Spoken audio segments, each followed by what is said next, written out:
Alam mo ba?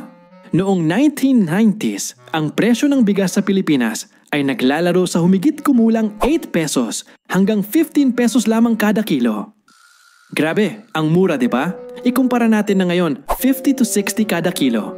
Ibig sabihin ang tinaas ng presyo ng bigas ay nasa pagitan ng 300% hanggang 525%. Ang tanong, bakit tumataas ang presyo ng bigas taon-taon?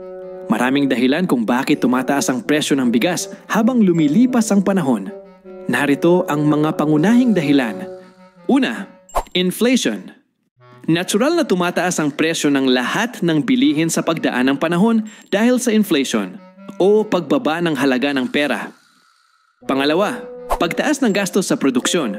Tumataas ang presyo ng abono, seeds, makina at sweldo ng mga manggagawa. Kapag mahal ang gastos sa pagtatanim at pag-ani, napipilitan ang mga magsasaka na magtaas ng presyo. Pangatlo, pagbabago ng klima.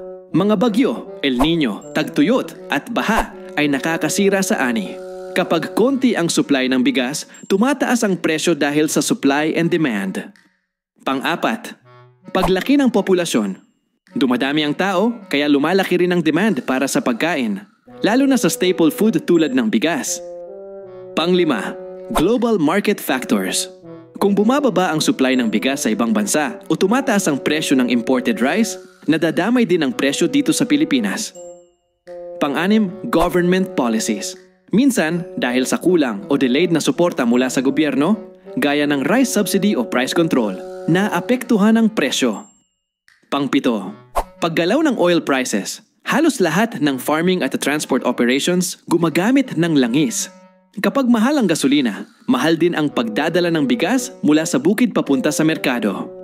Ang pagtaas ng presyo ng bigas ay nagdudulot ng malaking epekto sa kabuhayan ng mga Pilipino, lalo na sa mga mahihirap na pamilya na umaasa sa bigas bilang pangunahing pagkain.